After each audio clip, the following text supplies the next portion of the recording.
Out of all the countries in Europe, I had no idea that Finland would have some of the most insane UFO sightings reported. Hello, and welcome to this episode of Mysteries with a History, where you'll be taken on a wild ride into the unknown, the strange, and the mysterious. Like you, I have questions, and like you, I want answers. And with each episode together, we will peel away the layers to look for the truth. Let me bring in my co host, Jimmy Church of Fade to Black Radio. Jimmy, it is another Thursday. Happy Thursday. Happy Thursday to you, Cristina. And hello, everyone. Another great show today. I Before I ask the obvious, is this a carryover from last week? Like you can't get enough of Northern Europe? That's exactly what is up. When we covered the Nordic slash Scandinavian UFO cases, it wasn't last week, I think it was 2 weeks ago. I said Finland's crazy. Finland needs its own episode. And some of the cases that we'll be covering today, I was shocked doing the research. And I was very surprised that the United States isn't the only country that shoots first and asks questions later. We're going to Got that save that right. one for a little bit later in this episode. It will not be our first case because I'd like to go overall in chronological order, starting off with one of the first reported cases, which was in the year 1900. And this one came from the book, and the book is very appropriately named. It's called UFOs, Humanoids, and Strange Phenomena of Ukraine and Scandinavia. So I'm going to share an image here, Jimmy, and we're going There is such a book. there is such a book. Wow. If you look, Wow. you will find, right? Here's just an image as a visual aid to get into this one. And when we go further back in time, you realize that the cases are not as in much detail until we get, I would honestly say, into the 50s and 60s. Those cases were so heavily researched, investigated, and there's a lot more data than when we go further back in time. So in the year 1900, there was this really strange incident in this small region of Finland called Kumus, and we're going to bear with me today on the pronunciations. I appreciate the corrections. If you're from Finland, I get you, but bear with me. So there were these four children, two between the ages of 10 and 12 years old, and then two younger ones. And they were going into this kind of swampy, wooded area to gather some cloudberries. And cloudberries, they're these fairly tart when eaten raw with a bit of floral sweetness. And they're kind of a cross between raspberries and then their own kind of deal. And Wes Decker, thank you so much for that. So the older children were responsible for watching the younger ones, as it is always with siblings, while an adult was supervising in the nearby area. But this adult suddenly realized that she could no longer find any of the children. They weren't collecting those cloudberries anymore. So she immediately goes to the village. She's telling the elders, guys, I've lost four children. We need to go find them. We need to do a manhunt and find these kids. These kids were lost for several weeks. They were just gone, nowhere to be seen. And these What? kids were very familiar with the area. But Jimmy, it only gets more crazy. Because then, and we hear this so often actually, even in modern cases, one day they were minding their own business, the search team going into the forest, and all four kids were standing right under a pine tree that this research or this search crew had looked at and investigated 1,000 times. But the four kids were right there in that one tree that everyone knows in the town, right? And so the elders walk up to them and they say, guys, where have you been? You've been gone for weeks. Actually, you don't smell bad. Your clothes don't look torn. You don't look skinny after not eating for several weeks. Where have you been? The kids tell the people in the village, yeah, so really what happened was there was this craft in the field, some humanoid thing, devil demons came out. They're like, hey, do you want to go for a ride? I got puppies. And the kids went on this craft according to their testimony. They went on this craft. They saw Earth from space, and they had the time of their lives, and then came back to their home planet, to their own destination. And that's the end of that story from the year 1900. But they got to take showers. Right? They were sniffed. They were sniffed. That's a good thing to, you can deduce a lot from that, right? Very, very interesting. And here's this. And just for transparency to the audience, Cristina sends me a couple of cases and says, okay, we're going to cover this. Here you go. She saves the good stuff for herself. She does real research. She does a deep dive into this, like this case. And I know what she's thinking. Jimmy has never heard of this case. I'm going to open with this case. I'm not going to give him a chance to say a thing. I just learned this is a fascinating case. Jimmy, I was not going to send you the whole book and then have you read it in an hour. There's no way. You're right. There is also for everybody. I'm going to find that book, by the way. In Jacques Vallée's Passage to Magonia, which is a must-have for every UFO enthusiast and researcher. It's a must-have book. He has compiled a list of sightings all around the world, and it's dated. It is a tremendous database. And these cases that we are covering today are also in Passage. And you can't you research and research and research. It's those little nuggets that are off to the side out there when you do this stuff where you find these very, very compelling cases like this one. But we don't have an ending to the case, Cristina. No. It was very abrupt in the book. And I was surprised that even in the year 1900, they were reporting on these. And this is significant because during that time frame, we can even go to like more modern times, Finland is sparsely populated. And while that might be the case, I'm going to get ahead of myself. There are UFO research groups in Finland. The first one created in 1960. They have been collecting since 1960 onward about 100 reports a year from people in Finland. That's a significant amount for a country with such a limited population. I'm going to mention something really quick to this point. I wouldn't know I was going to bring this up later, but when it comes to Finland and their cases and the way that they report them and the way that the researchers and the population, you just touched upon a very important fact. Very sparsely, it's wilderness. Finland is wilderness. Okay. When you look at these cases, there's a lack of names. They will use the word witness, first witness, second witness, right? They will mention it like that. And also the locations of these towns are sometimes omitted from the research. Now, before you ask, well, Jimmy, then doesn't that make everything questionable? Sort of. The way that people live in these sparsely populated areas, they have their own belief systems. They are very familiar with their neighbors. In most cases, generationally, have grown up next to each other, and they are private. It's a private way of life that we don't necessarily relate to or understand out here in the West. And here's an example. There's a photographer. She's pretty famous. Her name is Maria Lax.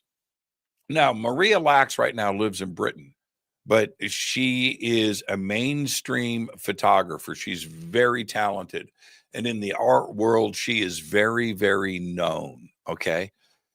She published a book called Some Kind of Heavenly Fire. She published that in 2020. Okay. 5 years ago. She comes from a small town in northern Finland that is absolutely surrounded by vast wilderness. Obviously, animals and wildlife outnumber the people. Okay. This town that she comes from, that she writes about in this book, that is a published work of her photographs of the area. She says that the town is a hot spot for UFOs and that everyone in town has seen them since the 1960s. The first known UFO sightings, modern UFO sightings in the area, were made in as early as the 1920s. Her grandfather, before he passed away, published a book on UFO sightings in the area earlier in his life. And when she found the book, she had heard about these things, but she gets the book, she goes to, and he was already suffering from dementia, couldn't really understand or answer her questions, and he later died. She has the book. Now she goes out and she starts interviewing the townsfolk about their sightings. They wanted to talk about it, but they didn't want their name used, and they didn't want the location of the town published. So she publishes this book, Some Kind of Heavenly Fire, in 2020, and it's an extraordinary book. There's a lot of publicity and marketing behind this book. You can go and look at images and read the interviews on the book. The town is not revealed. Okay. And this is Maria Lax. She is a known public figure with interviews with all kinds of media outlets, and the photography in the book are amazing. She reveals nothing. You can't And go and find this town. to build off of that, the MUFON Journal, this one that was written in the year 1980, this is one of the first times they even wrote about Finland, about Scandinavia. And you can see a screenshot from the article here called Scandinavian Workshop. And in this article, exactly, it talks about how, from an American perspective, the Finnish people are very shy people. They don't really want to get the world involved in their personal dramas, or They in this don't. case, UFO sightings. So, just to literally build off of what you said, it's been reported on as well. And here's written evidence on that. And we'll touch on this a little bit later, but it just felt very appropriate to talk about that. I have one more ancient case for you before we get into a few other very interesting UFO sightings. But I'm going to share my screen here on this one, on this newspaper clipping. I'm not even going to bother saying this name. I know some of you guys can read much better than I can. But in the year Lapsus.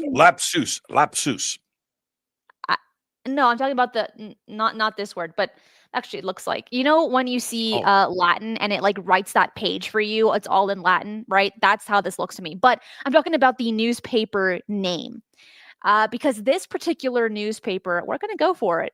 I'm gonna say it is the no, I'm not gonna do it. So in the year 1917, this newspaper wrote a report on June 9th, 1978, and the incident involved a woman by the name of Annie Latu, who vanished from her home for several days.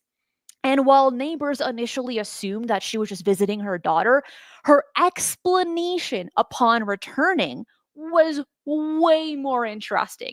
It wasn't just, oh, I'm going to share you the drama of what's happening with my daughter and her love life. No, that's not what she shared with her nosy neighbors. Instead, according to Annie, a large craft shaped like a wash bin had landed beside her home, and small beings emerged using a ladder. And although she could kind of partially understand their language, they forcibly took her aboard after she declined their initial invitation. And she described a journey that took her around the earth and even among the stars. This was later investigated by a UFO researcher by the name of a Finnish UFO researcher by the name of Maritz Hitimaki. I'm sorry, who later interviewed one of Annie's former neighbors, who was only identified as Mrs. NN, because now with the background information, we know that during this time, even up until present day, the Finnish people, they're more to themselves, a bit more shy, right? So they don't want to give out their names. So all we know about this neighbor is that she's Mrs. NN, who was a young girl at the time of this encounter. And through this interview, this Finnish UFO investigator got more details about what happened. And Annie was born in 1873. She passed away in 1930. Very contradictory to the original newspaper account, where she wasn't actually a widow, but her husband ended up outliving Annie by 11 years, but they just probably were separated. But in this, what's one of the biggest takeaways is not only the sighting that Annie had and that was placed in the newspaper, but also during this time frame in the year 1917, UFOs and aliens weren't a part of the vocabulary. So instead, Annie's experience was explained away as dealing with tiny little devils, little demons. And Annie held on to that narrative until her passing. We didn't actually get a lot of this information until this Finnish UFO researcher spoke to the neighbor of Annie to get more knowledge, more data on what happened. But this story, this case was so quickly brushed off because it was classified as a demonic encounter more so than an alien encounter. You have to ask yourself, how many times in history has this been the case? Too many times to count. Yeah. I'm being very, very, very serious about this. And you have to, how do you calm the nerves of the town? How do you calm the nerves of everyone? Well, you better put this on God, or make it religious. Because if you make it anything else, right? Disease, aliens, something that is out of their control or unexplainable, that's fear. You're going to put panic into everybody. So the answer to well, it was demons, it was angels, it was God. God said, and that, oh, okay, all right.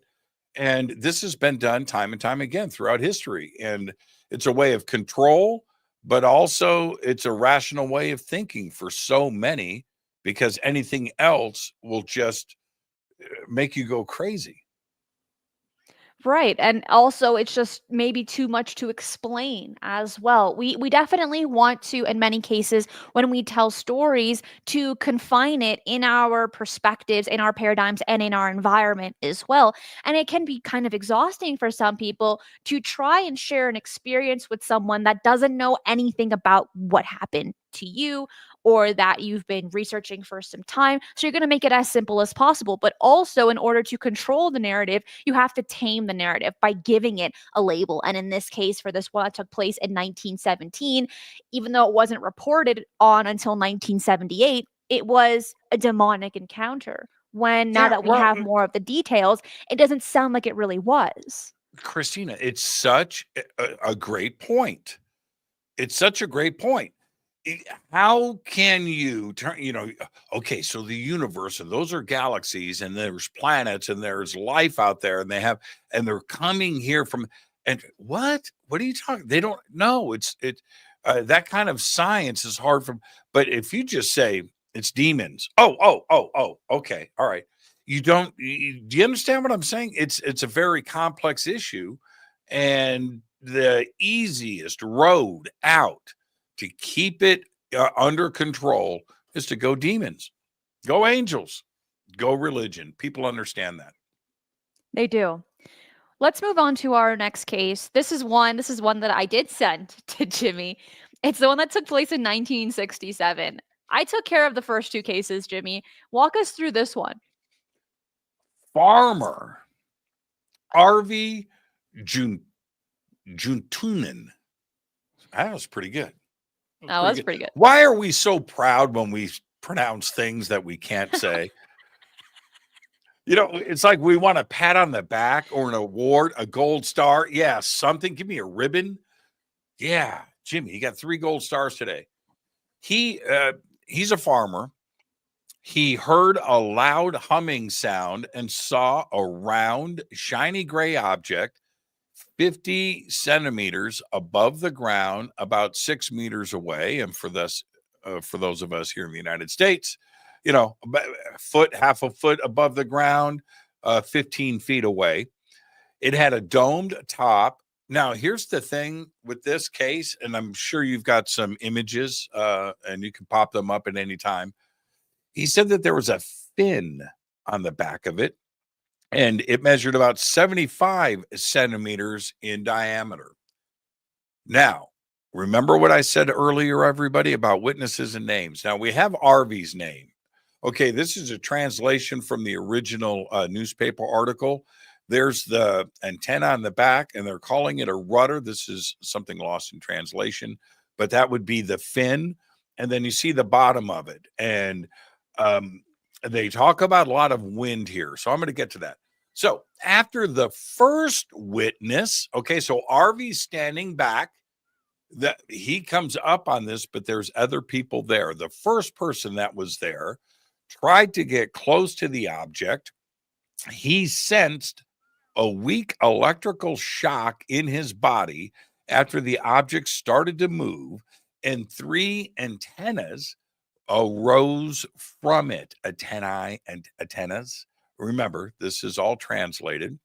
He wasn't able to get much closer as the device was moving, and his hat, he had a hat, he threw the hat towards the UFO.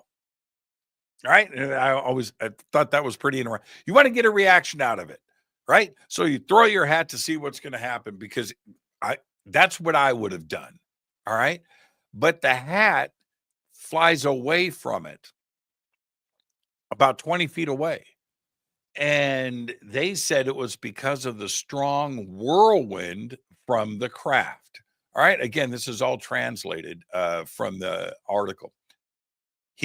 So Arvy goes up and he was going to grab it. All right. And so as he came up to it, it rose with a blast, circled around him, and then flew away. Here's the deal. Everybody in the town saw an object, 100 people, sparsely populated area. They saw another silver disc-shaped object about 10 meters long, which is 30 feet, land in the area. Now, also, the antenna that you see at the back and the rudder in the front, when they first approached the object, it was just a half dome. But when they approached it, everything popped out of it and it came to life. This is a pretty fascinating case. It's one, as they say, it's one for the books, Father. Sorry, that was Father Ted. Okay, I actually really apologize for that.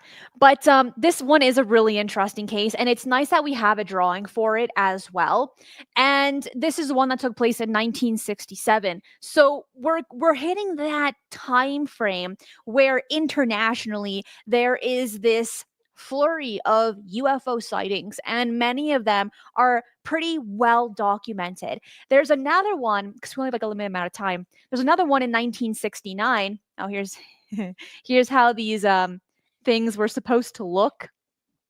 But where am I? In 1969, this one is one of the most famous Finnish UFO cases, and it is called the Pori UFO incident. If you're enjoying the show, hit that like button right down below and subscribe if you haven't already, as we do several shows right here every single week, everything pertaining to UFOs, news, updates, interviews, and so much more. Looking at this case, this is called the Puri UFO incident, but more specifically, the 7 balloons, which is already a disappointment, of Puri in 1969. But this one was officially recognized and investigated by the Finnish Air Force. It's the only UFO incident acknowledged by the Finnish Air Force. Very important. So it was officially recognized and investigated, and the only UFO incident that they investigated. That is correct. So it was April 12th, 1969, when 7 yellow disc shaped or cylindrical objects were observed hovering in formation over the Pori airport. And this is an image from the 1950s of what the airport used to look like. And the incident began when Joku Korin of the Finnish Armed Forces, while preparing his aircraft, overheard an pretty intriguing radio exchange between the airport commander and the pilot, Tarmo Tuveka, who were flying this plane, the Foga Magister aircraft. Magister. Right? Yep. Thank you. So the commander had directed Kuveka to investigate what they initially described as these, quote, 7 balloons that were just suspended in the air at an altitude of about 1,500 to 3,000 meters, just right above the airport. And we know, present day and back then, that's an issue, right? Because then planes can't fly or land in that area when there is an object there. These people that I'm speaking about now have done interviews. We know what they look like. Here's actually an alleged image of what the radar captured during this time. But I'm going to share with you an image. Here he is. This is Kuveka, and so Curran was like, "What's going on? I'm really interested by what I'm hearing on the intercom, or not on the intercom, but like on the radio. Let me go investigate it." So he goes off practically by himself to go and chase these 7 objects in the sky that were classified as balloons, but they were yellow saucer shaped, cylindrical shaped objects. And upon gaining altitude, pilot clearly observed the 7 objects that were positioned right near Kuveka's aircraft. So we're noticing that multiple pilots are seeing these things in the sky, and they're taking place right next to these planes. Yeah, and he describes them as disc shaped. Right. And you have to ask yourself, the Finnish Air Force wrote this off as reconnaissance aircraft or balloons because they were training. This is a trainer airplane, by the way, where you have a pilot and a pilot in training. And so he peels off, like you said, and he describes them to the air traffic controller as disc shape and accelerating away from him at great speed. Remember, he's in a jet trainer, and these objects were now identified and spotted, and they weren't very high, by the way, in altitude, but now they're metallic, they're disc shaped, and they are moving. Originally, the flight controller had said that they were stationary. So he approaches and they fly away at great speed. The radar images, can you pull that back up? Yeah, absolutely. Yeah, there it is right there. The radar images were then by the Air Force determined to be undetermined. Right? Now, isn't that interesting? And then another radar station about 200 kilometers away in Vasa also track these. So we have it from the airport at Pori, and then we also have Vasa. A second pilot in training, the one that you had mentioned earlier, Juko, said that the radio communications between the flight controller and Tukeva, as well as himself, were all observing these at the same time. In the Finnish Armed Forces magazine, which is called Rutuvaki, the April 12th edition reports there that everything was similar to other cases occurring over bodies of water during ongoing military exercises. Nobody knows what they are. Nobody has been able to figure out where they came from. And the conclusion was that hopefully this is some type of transnational spy plane, possibly from the Soviet Union. It is their aircraft and it's not extraterrestrial. It was like they were crossing their fingers and hoping for that. They didn't want it to be ET, they wanted it to be Russian. Because one you can explain away and the other one you can't. That's That's right. probably one of the biggest reasons behind it. And what's remarkable about this case is that it's very similar to the Foo Fighters seen during World War II and what pilots are still seeing today, where they are either being pursued by strange craft in the sky, they are pursuing strange craft in the sky, they try shooting at these craft and they never hit it. And if they end up trying to, there are consequences behind that in some instances, or they hit the craft and the bullet, the missile just bounces back and it causes no damage to it. And this is leading up to the next incident that I was really surprised about. This one took place in 1974. I'm getting a little ahead of myself, but Jimmy, bear with me on this one. This one took place, and also bear with me with the pronunciation of this Air Force. It's Rovaniemi. base. Rovaniemi. Okay, well, you beat me to it, Jimmy, and I appreciate it. Yeah. Thank I you. want my gold star. I want my gold star. You know what? With all this proper pronunciation, I shouldn't even be saying that because I can't tell if it's good or not. But with all the attempted pronunciation, 5 gold stars for you, sir. But this one took place on the base that Jimmy just stated in northern Finland. And a guard was stationed on a hilltop above a rather large storage facility.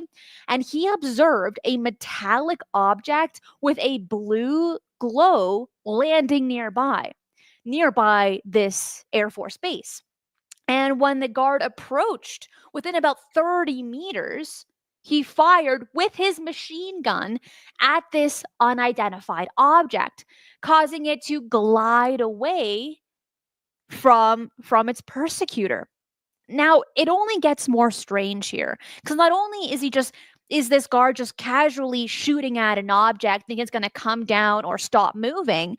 Instead, there were dire consequences to this, as the guard later developed severe burn marks on the skin, and significant electromagnetic disturbances were detected in the area during that entire encounter.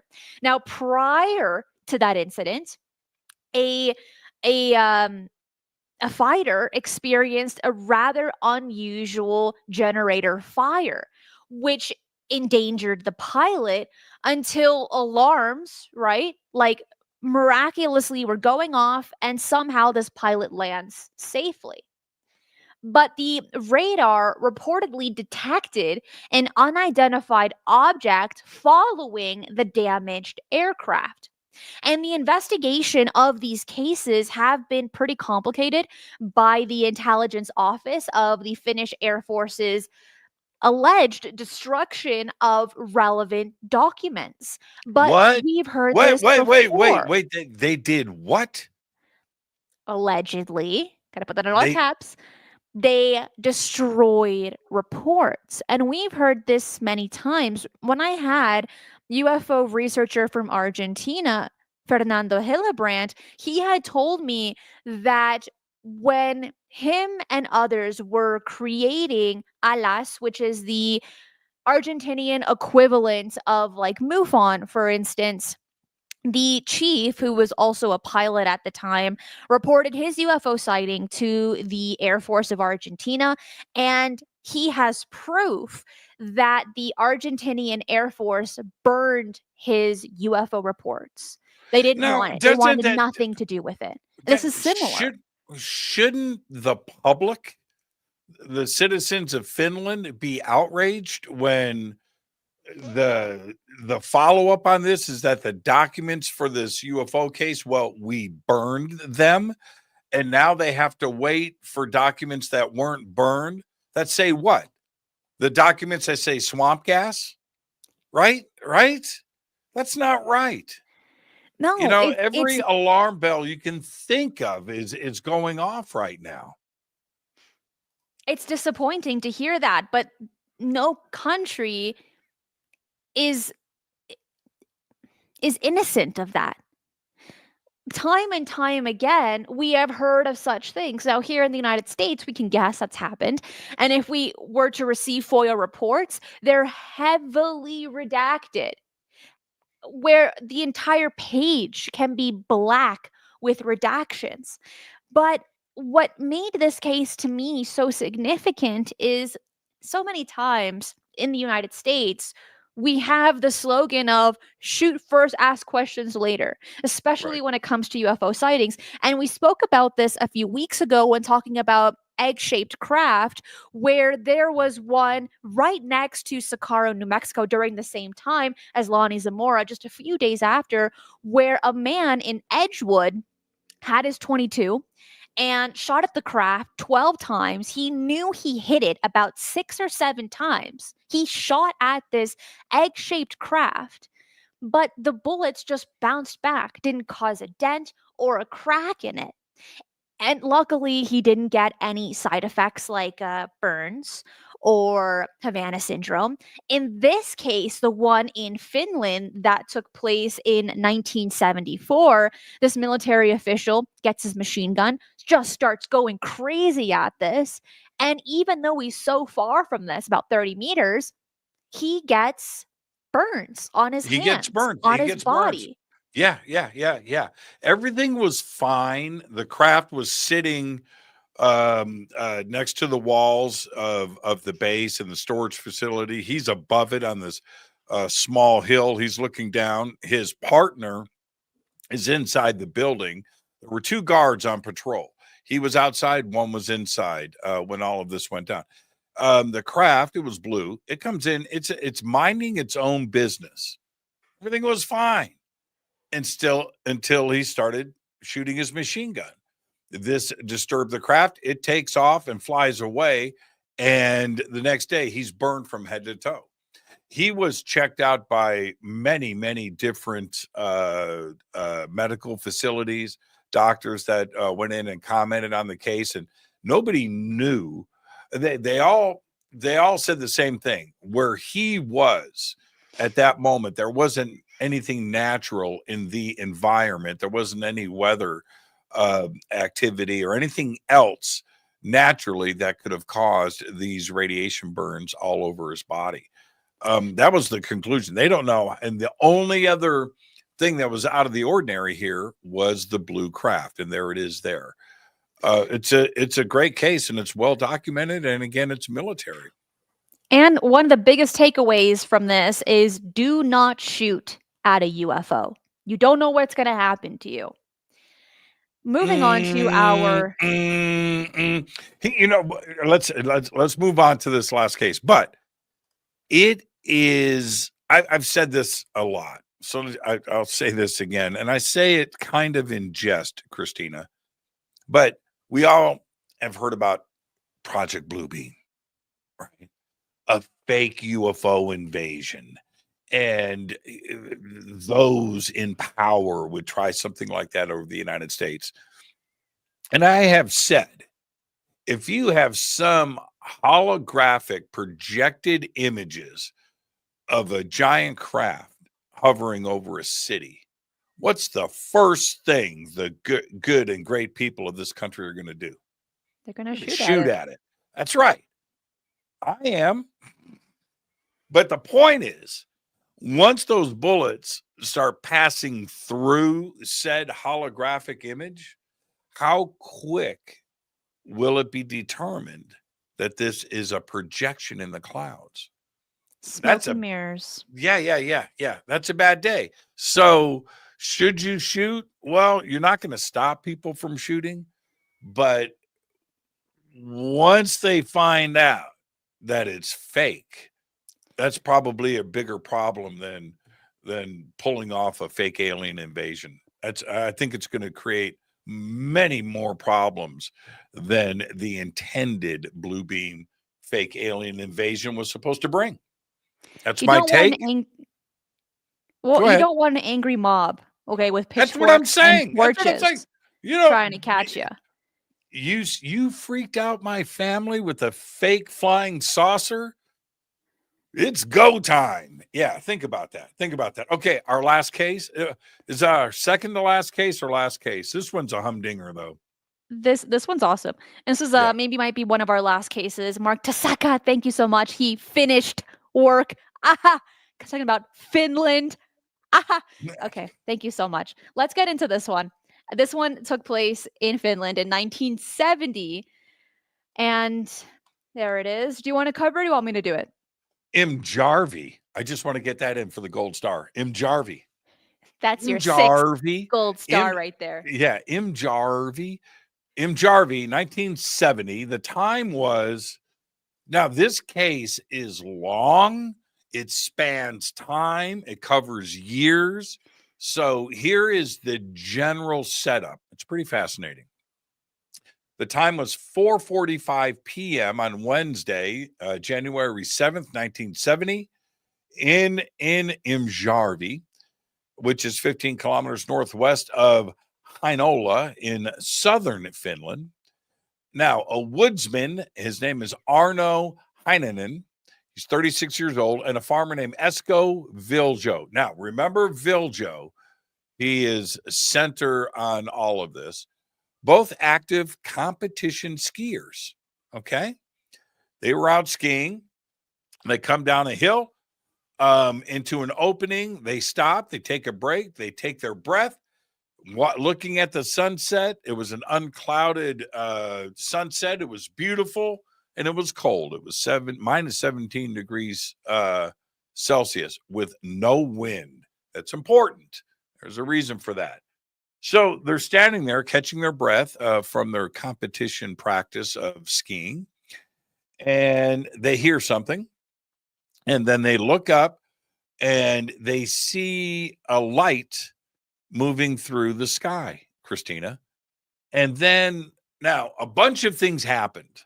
I'll spare all of the details. We've got a lot to cover in this case, but the craft moves and comes closer to them. It's moving and it's approaching them. It arrives above them. This is a great picture right here. Keep that up. Keep that picture up. They said that the craft was round and hovered above them, completely motionless, and the buzzing sound continued. But they said it wasn't an irritating buzzing sound. It was just like a low, just a low sound, but they heard it. They described the disc as being huge. It descended, and then around this object was a red-gray, that's how they describe it, red-gray fog, which became more thin and transparent as it descended closer to them. It stopped at a height of about 4 meters, so near, he says, I could have touched it if I had reached out with my stick. All right. Now, I'm thinking ski pole, by the way, but this is all in translation. Okay. Now, here's a quote. Are you ready for this? Everybody just listen to this. Theater of the mind. He said, quote, I was standing completely still. Suddenly, I felt as if somebody had seized my waist from behind and pulled me backwards. I think I took a step backwards, and in the same second, I caught sight of the creature. It was standing in the middle of the light beam with a black box in its hands. Now, there it is right there with the black box. And note that the black box has got a little light or opening on the front of it. Okay. All right. He says he's got this black box in its hand, and out of a round opening in the box that you can see there came a yellow light that was pulsating.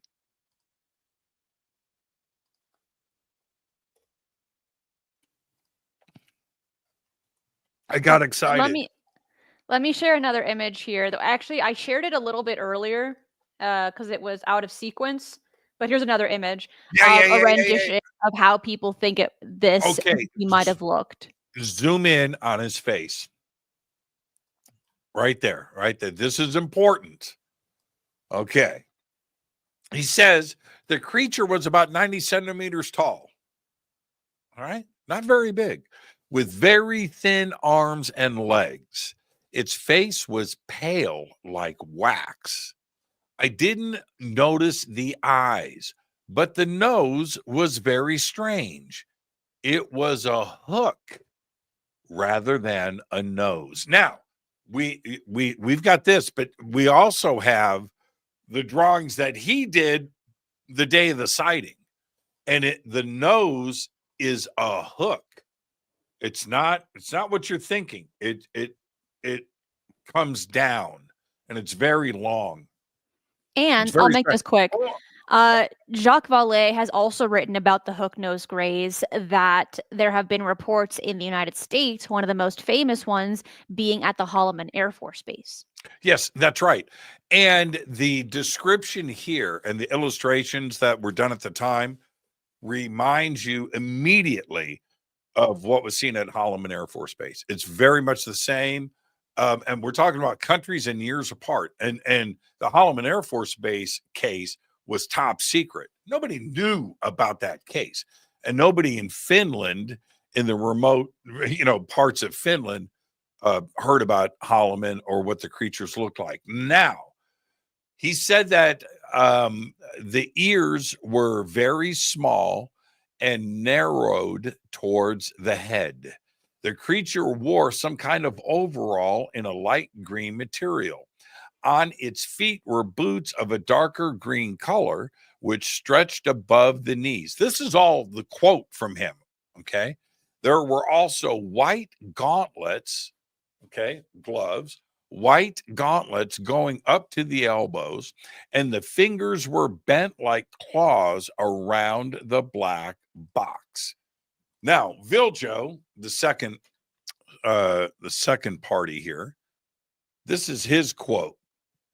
He says, the creature stood in the middle of the bright light and was luminous like phosphorus, but its face was very pale. Its shoulders were very thin and slanting, with thin arms like a child's. I did not think of the clothes, only noticing that they were greenish in color. On its head was a conical helmet shining like metal. The creature was less than 1 meter tall. And then he goes on to say, I saw the being for perhaps 15 to 20 seconds, no longer. Suddenly, the beam melted, flew up like a flickering flame, and was sucked into the gap in the craft. And then he goes on, Cristina, this is, and I know you've got a lot to add to this case, but he says, both of them describe it the same way.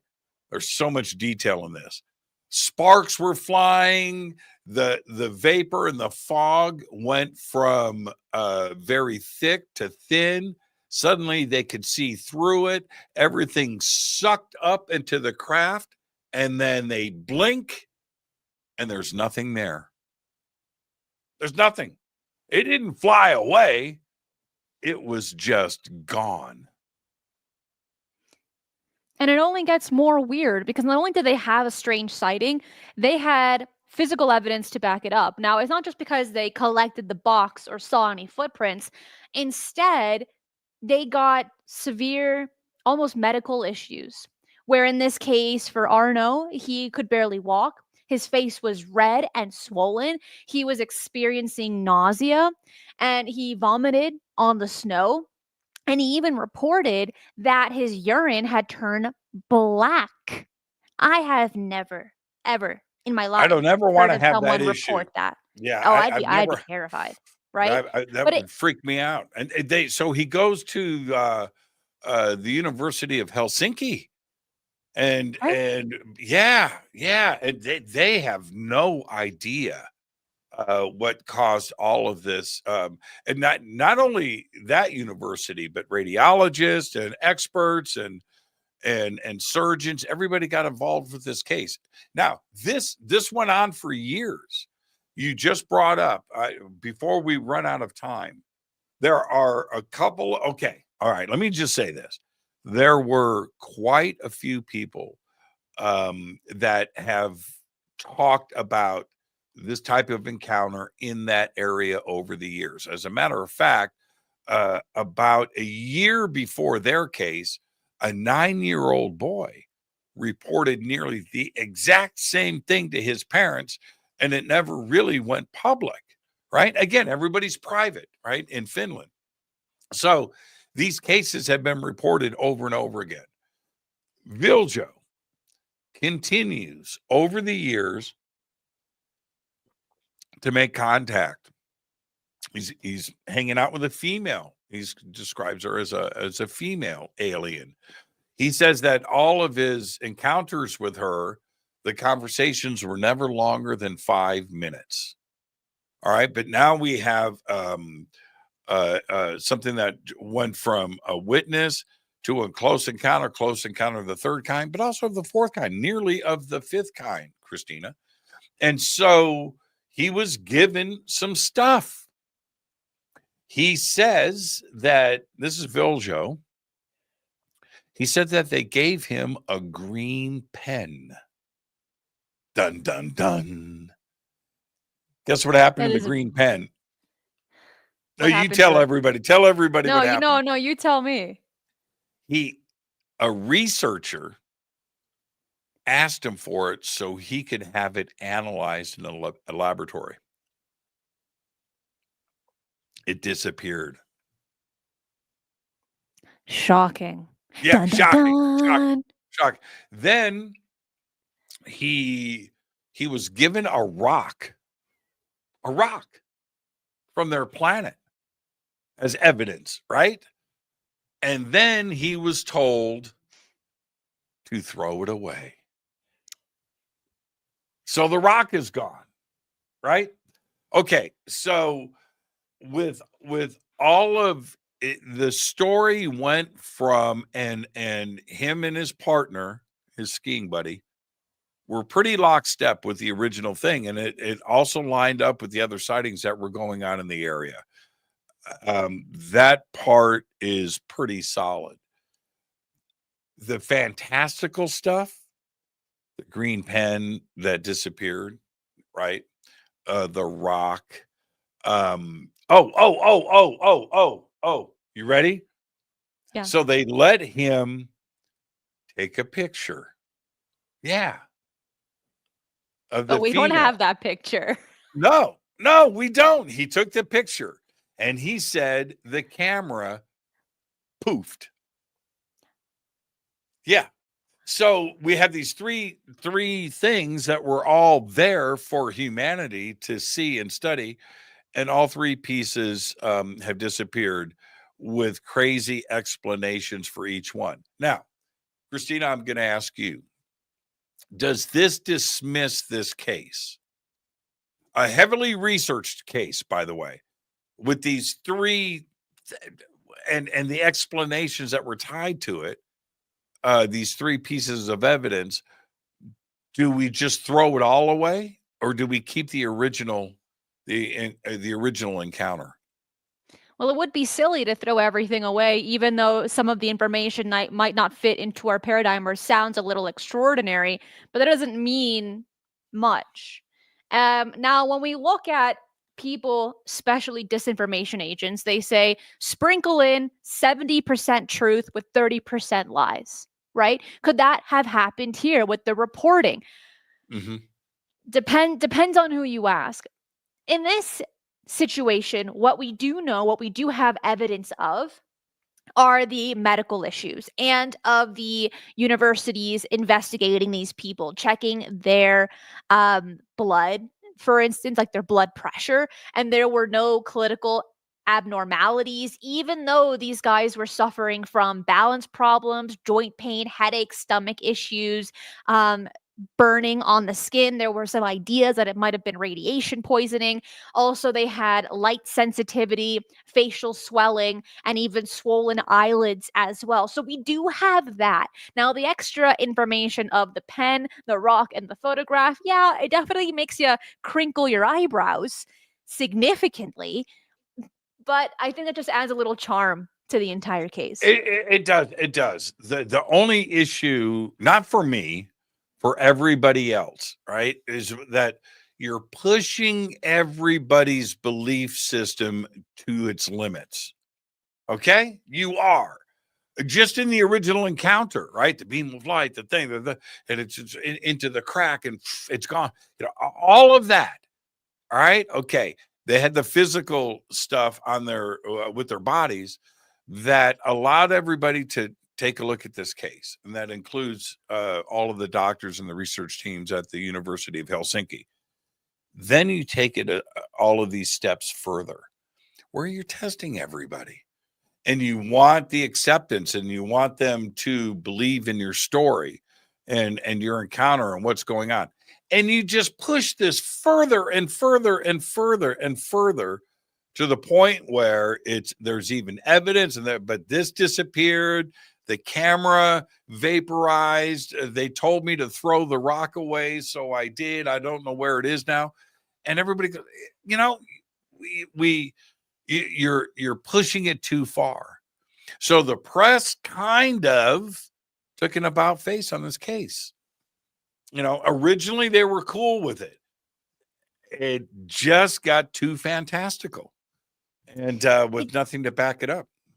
It did. And then it got even a little more extreme when Arno had mentioned that after that incident in 1970, he was visited 23 more times. And one of those times with a 180-year-old alien woman from the Milky Way that Jimmy had mentioned just a little bit earlier. Yes, now you're definitely pushing the book off of the cliff here, where you're like, some of this sounds okay, but now you're going a little too far. And we say that because one, there isn't evidence, right? But two, because there aren't other stories that follow that same structure or that same pattern. Now, if we were to begin to receive other cases similar to this one, then it might, for some people, add credibility to it.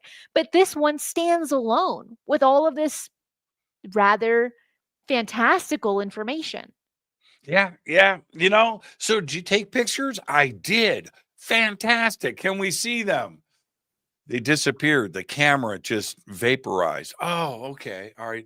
But they did give me a pen. Oh, really? Yeah, they gave me a green pen. Can we see it? Oh, man, it disappeared. All right. But they gave me a rock. They gave you a rock. Oh, fantastic. Can we see that? They asked me to throw it away. Where is it? I don't know. And it's just, I'm just saying, it's like the boy that cried wolf, right? It's very much like that. I agree with you there. Cristina, thank you so much. Everybody, you are the best. Mysteries with the History, my favorite part of every Thursday in my life. Thank you so much. Cristina, behave and be well. Tonight on Fade to Black, AJA, AMA. Yeah, nice. You get to ask me anything. Send in your question, Cristina. I'll answer it tonight on the air.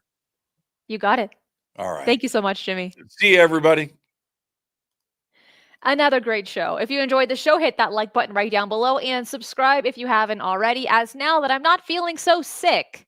And thank you for everyone sending me messages and emails, checking up on me. I appreciate it. I'll be doing several shows a week again, starting this week, which has already been taking place. If you like UFO news, updates, case studies, interviews, and more, this is the channel for you. So hit the notification bell so you do not miss anything. Sasha, thank you so much for the super chat. It says, why are aliens so notoriously bad at meaningful communication? You know what? I can see what you mean there, but also depends on the case. There have been some instances where people say, guys, they're here to cure cancer. They're here to save the world. And they told me to tell you to save the planet. That sounds a little meaningful, but it doesn't really go that far other than just a little bit of nice rubbing of the elbows and a nice little fancy talk, right? But I get what you mean there. I want to say thank you to everyone catching this live, all the super chats, super stickers, YouTube members, Patreon members, and of course, all of my amazing moderators. You know I can't do this show without you. Tomorrow is going to be Strange News of the Week or UFO News updates. You don't want to miss it, okay? Because honestly, the last week has been pretty crazy with international UFO sightings and how the new administration here in the United States finally addressed the quote, drone incursions. things aren't really adding up, but we'll talk about that more tomorrow. That is it for today. I will see you tomorrow. Be safe, and remember, keep your eyes on the skies.